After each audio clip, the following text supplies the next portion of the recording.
Welcome. Here's section 11, which is social inequality and media representation. So, really, what we're talking about here is race and media. Um, and so, we'll start with just a few opening questions. First, if you think about demographics such as race, gender, age, again, we're going to focus primarily on race here. Do you think demographics shown in the media accurately reflect the real world? In other words, do you think that racial characteristics in the media are a direct mirror of racial characteristics in the real world? And by that I mean roles that are given to actors. I mean the number of actors who may be minority versus majority. So just thinking about how this depiction of race mirrors reality.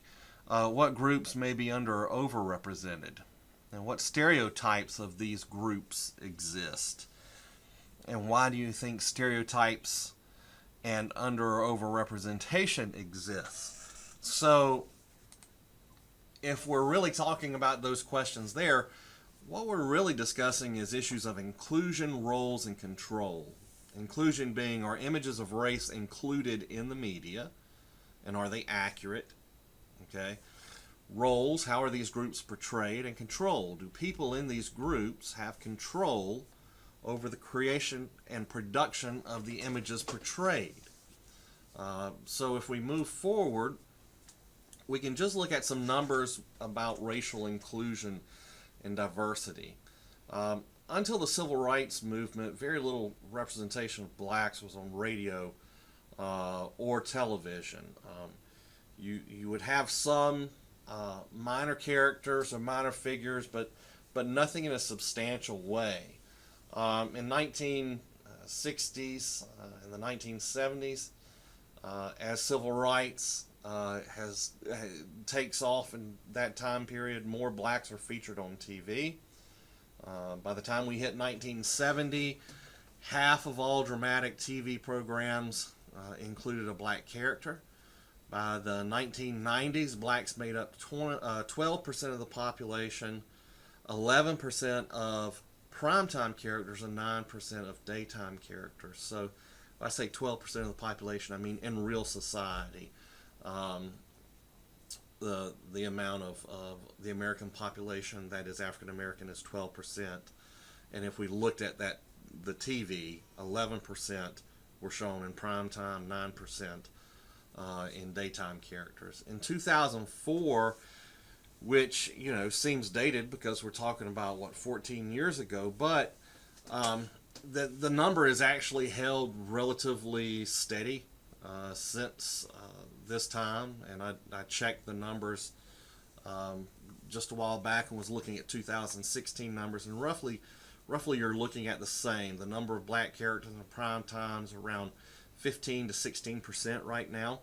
That exceeds the actual percentage of the black population in America. So people are often kind of surprised that around the mid 2000s, in terms of the what they call the noughts. I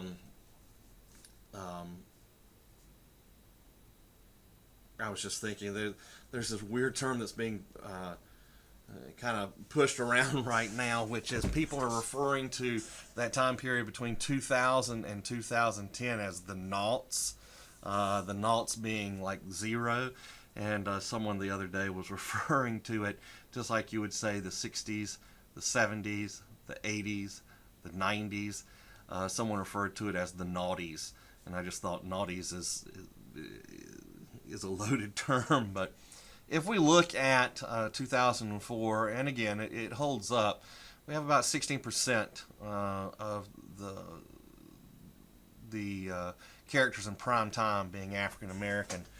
And so we actually see that it's almost, it eclipses that of the real population at that time. And there's several factors as to why this is occurring that we'll get into. That is not to say or to mean that race is perfectly fine on television, we still have lots of segregation. There's many programs that still have all or nearly all white casts. We can look at ratings for shows and see, you know, who prefers what kind of show, and how shows cross over across different races. But we still see that even in the cast there is segregation sometimes. And one worry is that if you do that, if you have an all black cast or an all white cast, and we start calling that pluralist television, and that you have just a collection of black actors that are centered in a domestic black universe. So your cast is all black. It's just maybe as difficult as having an all white cast. People are trying to promote diversity within one cast instead of segregating out these casts. One problem is that if you try to do that and you don't do it appropriately, you can end up causing tokenism, right? When you have a primarily all white cast and say one black character, that black character then becomes what they call a token character. That one black character is in the show pretty much representing all of the black race, which is unfair to that character, and does not speak about the totality, about the whole encapsulation of what it means to be black or African American. And so tokenism can't capture that. And a lot of what we talk about is in race and studies of race is looking at, one group against the other. Blacks versus whites, blacks versus Asians, whites versus Hispanics. And that leaves out a lot of the discussion of looking at race within a group. To assume that all black people experience blackness the same way that's not correct. That's not a correct assumption. But we often overlook that. If we look in 2004, and from before, the slide before, I said we saw this kind of shift in 2004. Well, what you have in 2004 is you really have a couple of channels that come to be that try to focus on predominantly black casts. And so the number jumps at that point. You have shows on UPNWB that come about. And so that shifts the game a little bit. But still, overall, the casts are kind of segregated. Now, if we look at other ethnicities and their representation, and again, I checked these numbers, and they're just about still spot on, even though they're a decade or so old. For Latinos, there's been slower growth in representation on TV and film. 2008, 6% of the characters on TV, and that's where it's hovering right now, between 5 and 6 on TV, were Latino, compared to over 15 to 16% of the American population. So Latinos are highly underrepresented if you compare what television looks like to reality in terms of demographics.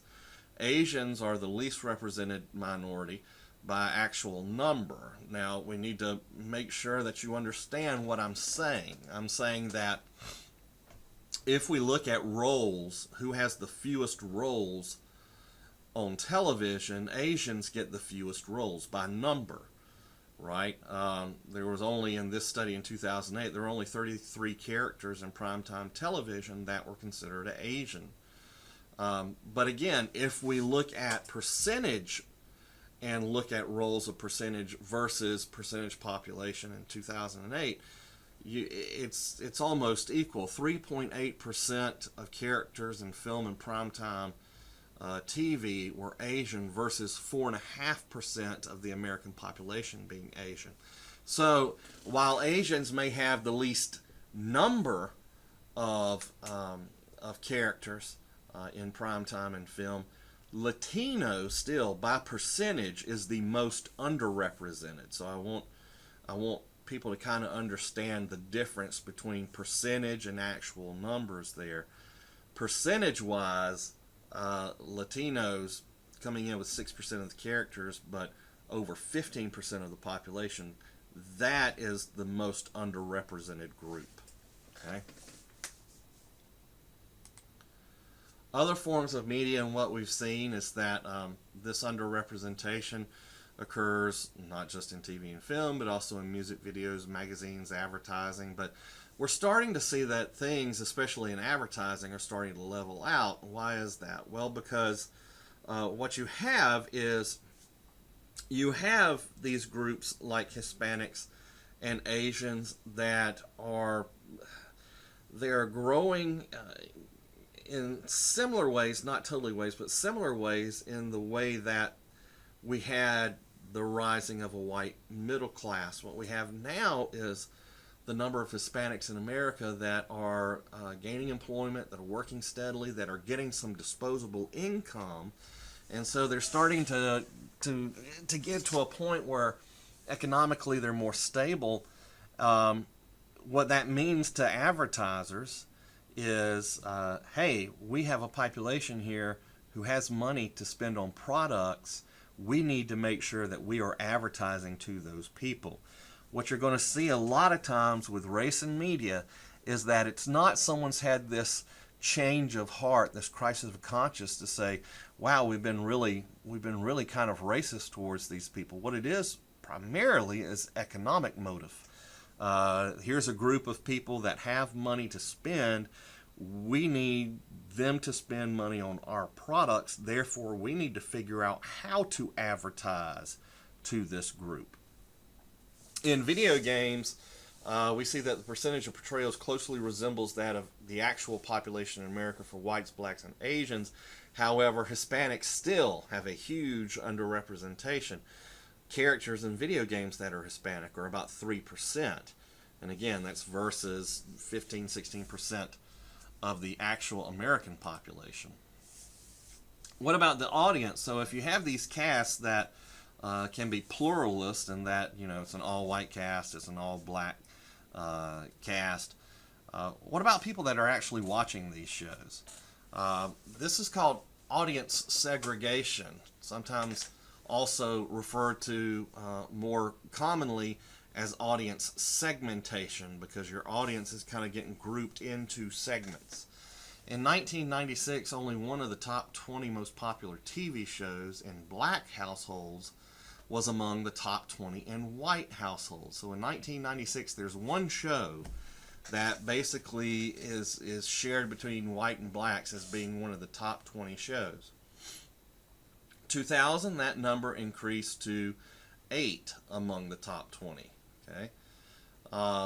In 2010, there was one program listed in both the top 10 for white and black households.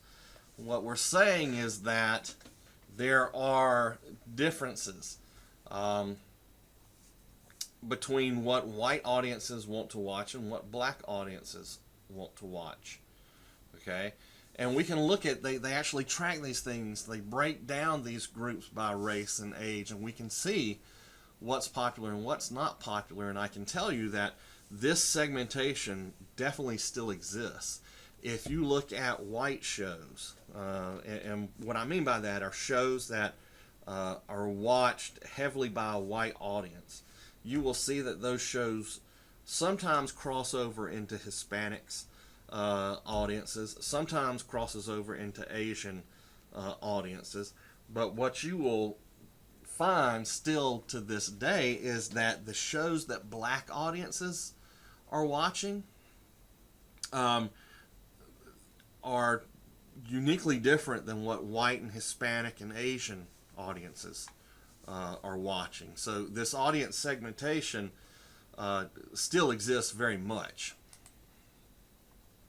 If we shift now to roles and how roles have been portrayed stereotypically in the media.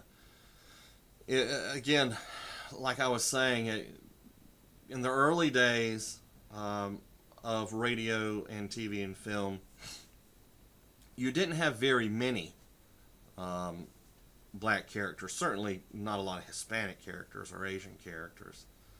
Um, you might have some Asian characters around World War II just because we were engaged with the Japanese, and most of the time those Asian characters were portrayed as villainous, or were not portrayed in a positive light. I mean, let me put it that way. If we look at blacks in the media, um, originally they're kind of portrayed as dim-witted, folksy simpletons. Sometimes,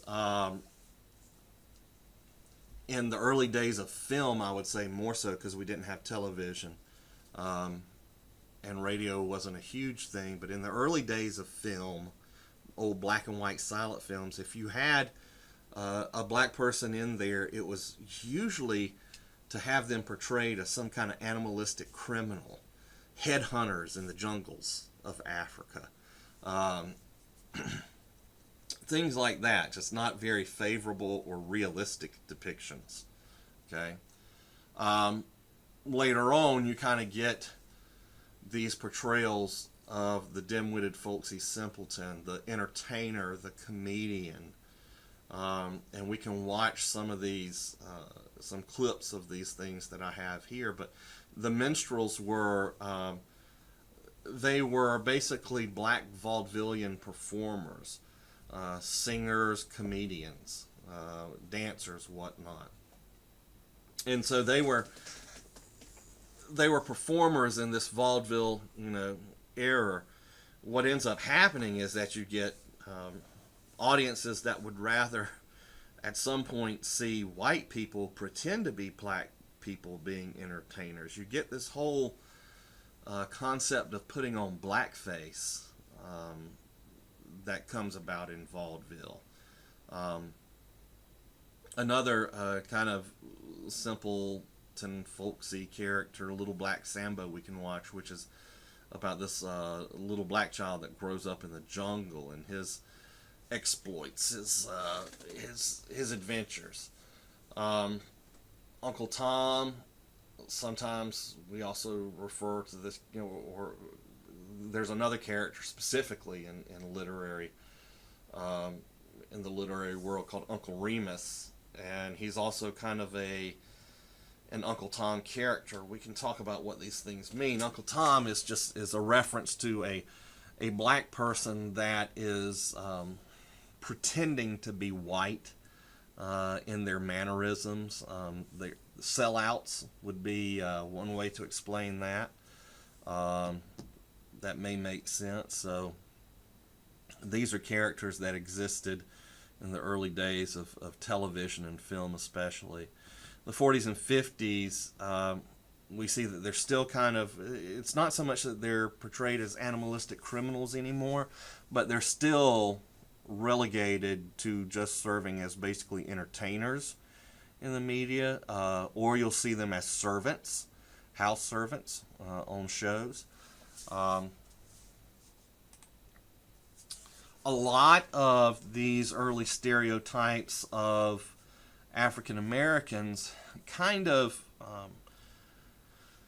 exist in relation to slave language, slave lingo. And the media just kind of perpetuates this set of stereotypes. On television, you would see characters that would be what we consider the term buck, a trickster, a mammy, a shrew. So what do I mean by that? Well, Michael Clark Duncan here is a huge man. He's passed away, of course, now, but he's considered a buck stereotype. Where do you get that name, buck? That was a slave term that you used for your biggest, strongest, healthiest slave. Just like you would call a male deer a buck. That was the term used for your big, strong male slave. Trickster is someone who's wry, funny, deceitful, manipulative. They're not big and huge and strong. They're usually wiry and skinny, and that's a character that you see, the trickster. That character, interestingly enough, also comes from African mythology, in which you have, which is an animal-based mythology, much like Native American mythology and a lot of other um, mythologies around the world.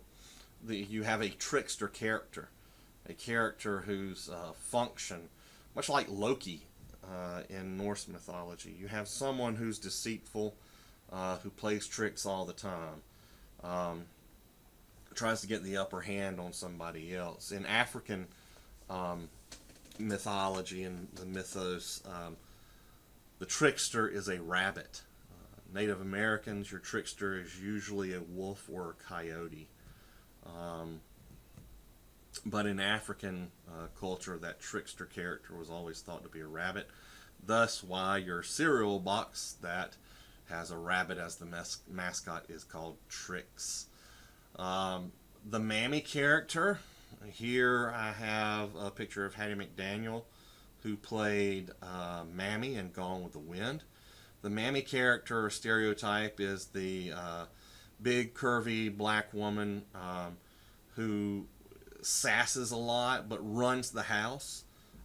So she's firm and strict, but very dedicated, very loving. Um, but this is kind of a typical garb that you would see a Mammy character in. Usually a long dress with the hair put up in a handkerchief or something. Um, Mammy characters typically are heavier set women, um, but they are confident and they are knowledgeable. Um, and like as in Gone with the Wind, Mammy really is the glue that holds the whole plantation house together. Um, she's the person in the know, right? Versus another type of female stereotype, the shrew.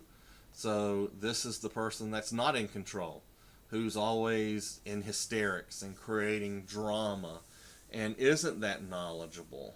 Um, Runs around, like a chicken with their head cut off. And this is Butterfly McQueen, who plays the character Prissy in Gone with the Wind. And Prissy was just that. She was prissy.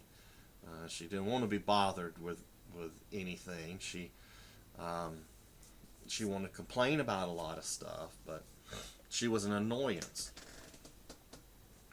So we have these characters that kind of get passed down over time, and a lot of people will say that you can still see them today in television. If we look at a history of African Americans in television, what we see is that TV's first broadcast was actually a variety show starring Ethel Waters, who was a black actress. So actually in some of the very first shows that we see on television, there are black characters and actors involved. Again, now she's serving the role as an entertainer, someone who can sing and dance. Later on, she does get included in a family type sitcom deal, which was called Beulah, and she was the maid in that show. She was Beulah, was her name. As the civil rights movement takes off, roles become more prominent. The first show that we see that has a primary black actor or actress, in other words, a lead character who is black, is the show Julia in 1968. It's primarily a black pluralist show in that the cast was primarily black. Diane Carroll played Julia here. She was a nurse. And so you're following the life of this woman who's living kind of like as a single mom, raising kids. It mentioned race, obviously, since the cast was primarily black, but it didn't really go into any deep, hard-hitting investigation of racial issues.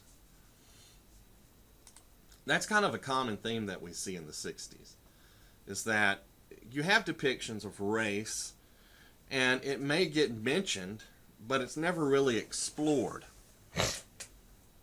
And sometimes we call this assimilationist television.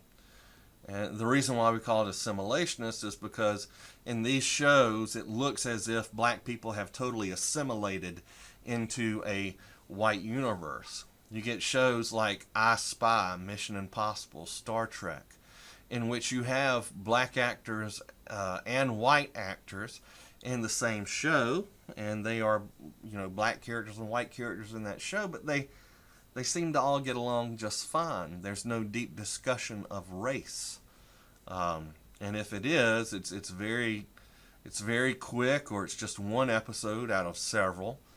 And usually it's done in a very nuanced way. Again, tensions are high and tight during the 60s.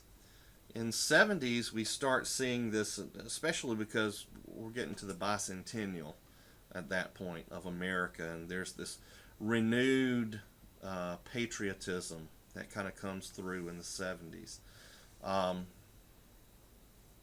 We have moved now, since the civil rights movement, I won't say is coming to an end, but it's kind of reached its primary height at this time, after all the unrest and revolution that was being done in the 60s.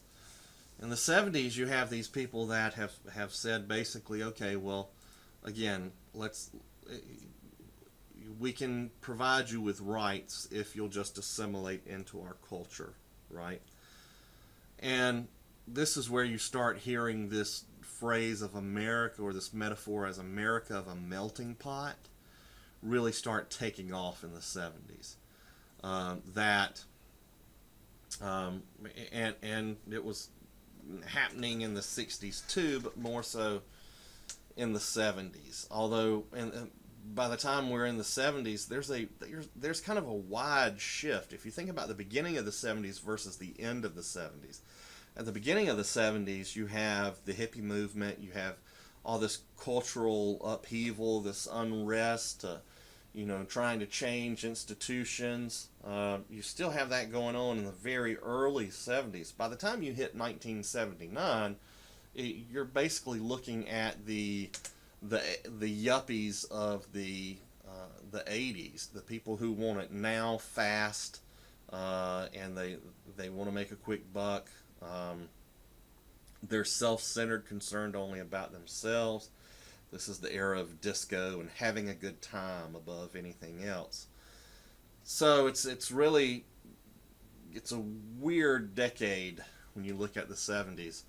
And what happens is this melting pot metaphor of, okay, we've given blacks equal rights, assimilate into the fold. And by what we mean by the melting pot and assimilation is all those things that make you culturally distinct and unique. The assimilationist model was put those to the side and just become American, like we're all American. By the time we get to the end of the 70s, though, people are saying, yeah, that's kind of insulting. It's kind of insulting to say, yes, you can be a citizen here. Yes, you have equal rights as long as you get rid of those things that make you unique. And the mentality becomes, no, it's those things that make you unique that we should celebrate, that make America so strong, is that we are not the same. We are all different, but we come together as one. A person tried to use kind of a food metaphor again instead of melting pot. And every now and then you would hear America being called the Great Salad Bowl, but that just sounds stupid. So it didn't take off anywhere near like the Great American Melting Pot as a metaphor did. We also get this thing in the 70s that comes about that's interesting again, and we're seeing this as economics, really, is that you start noticing that you have African Americans that have money that they're taking to a movie theater. Now you can no longer put them in the balcony and segregate them off, right? you have audiences now that don't feel as uncomfortable about going to see a movie. In other words, you've got a new audience, or a bigger audience, rather, of African Americans coming to see film. So what happens? We market to them, right? And so these studios, they try to come up with, okay, well, what films do we make? How do we make films that will appeal to these black audiences? And so we have these characters that are ex-cons, are thieves, criminals,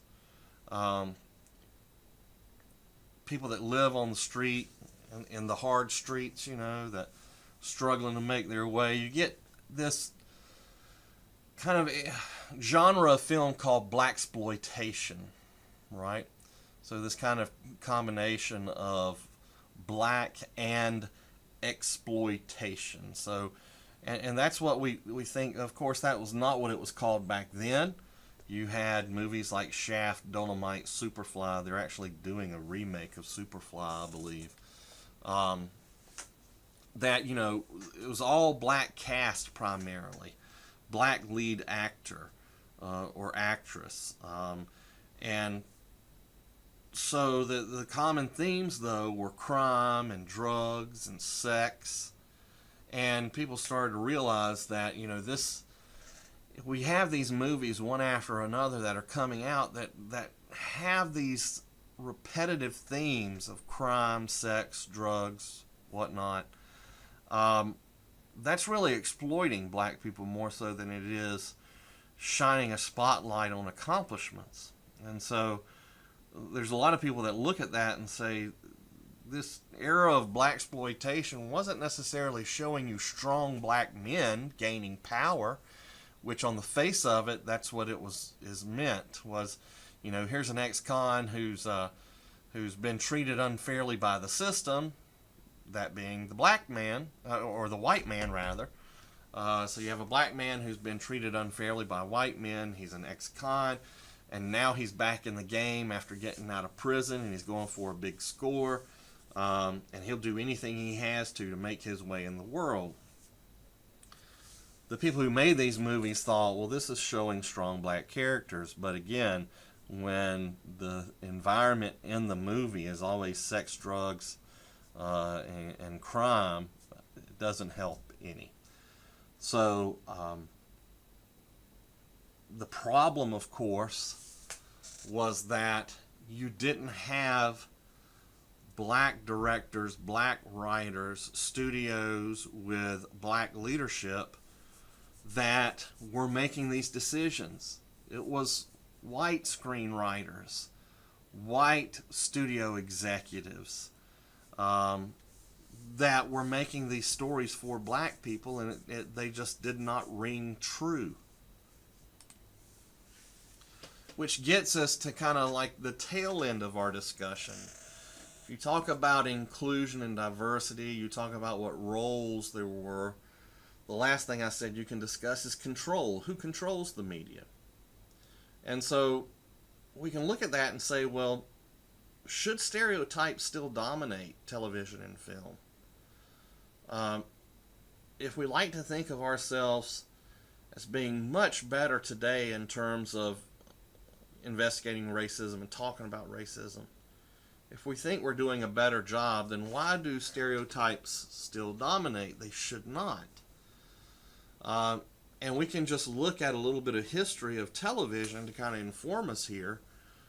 By August of 1998, cable captures more TV households than ABC, NBC, CBS, and Fox combined. So what we see is that by the end of the century, by the end of the 1900s, what you actually have is more people engaging with TV content via cable than over-the-air broadcast. So whereas, when I grew up, it was probably until I was 7 or 8, we got 2 or 3 channels on the TV, all from antenna. One of them was PBS. So you didn't have a lot of stuff to choose from. By the end of the 90s, a lot of people have cable. In fact, 70 million out of 100 million homes have cable.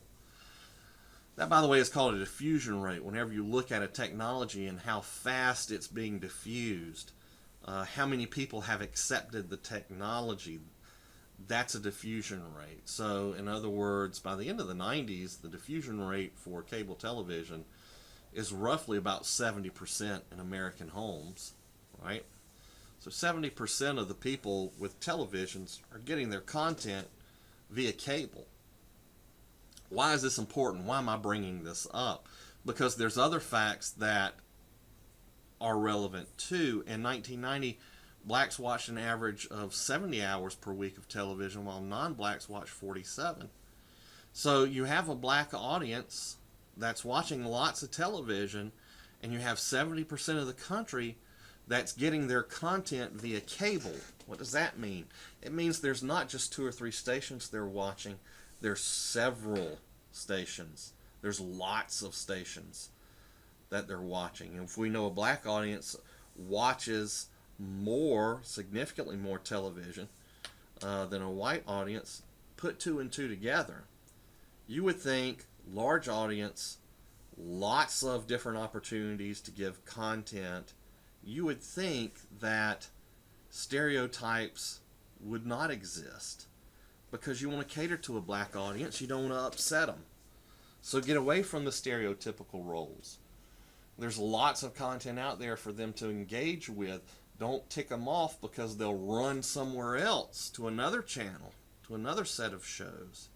So you would think that the stereotypes and the use of stereotypes and tokenism and all that, you think that, by the end of the 90s, this would start to stop existing.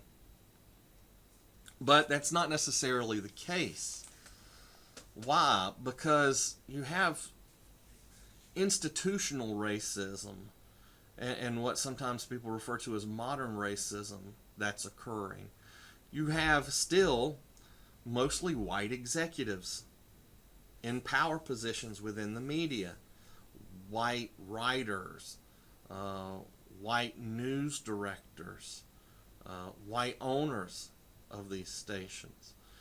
And so they may not be wittingly exercising racist policies, but there is still this kind of modern racism, or some people call institutional racism, that still exists.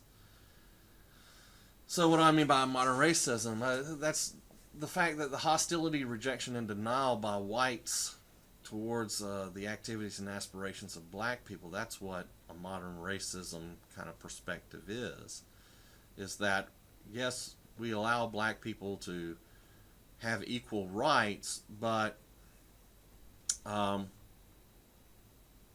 we don't want to legitimate some of the activities that they're doing. I may not be sounding very clear on that. Let me give you some examples. If we look at news coverage, and this happens time and time again, and I can show you pictures of it.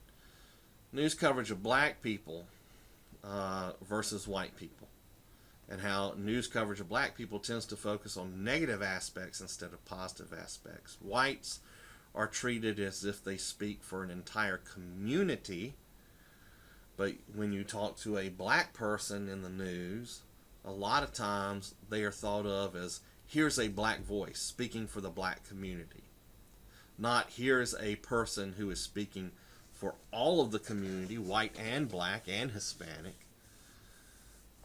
So we tend to value whites as, okay, they're talking for everybody. Blacks as, well, they're just talking for black people. Other ways that you can see this exercised, Katrina was a great example, where you would see white people stealing food and looting, and they were labeled survivors by news reporters and anchors when they were showing live footage. Oh, here's these people that are stealing stuff from this grocery store because they need to survive. They need water and supplies. If you showed the same thing, but it was a black person or black people that were looting the store, they were called out as criminals, looters, lowlifes that are taking advantage of a bad situation. That most definitely did happen. Um, and that's an example of what I'm talking about with modern racism. People are not just coming out right and saying, well, these black people that are looters, they're criminals because, all black people are criminals and looters. They're not being as overt and heavy-handed with what they're saying. A lot of times they don't even know what they're saying comes out as being racist, right? If we look at who numbers in terms of who controls content, who decides on things in the media, historically the media has been owned, operated, and staffed primarily by whites and primarily by white males. Between 1978 and 2010, the percentage of minorities in the newsroom tripled from 4 to 13.3%. So don't pat yourself on the back too fast there for the word tripled, because what you're really talking about is after it tripled, it was just up to 13%. 13% of people in newsrooms were other than white, were minorities. Of all newsroom supervisors in the country, in other words, gatekeepers, agenda setters, news directors, of all of those, only 11% are minorities.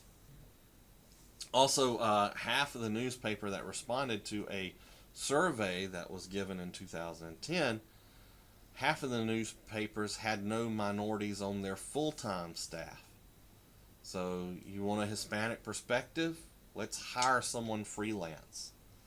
Those people weren't in-house for the majority. So that's going to wrap up our discussion for today. I look forward to seeing you in class where we can discuss this even further.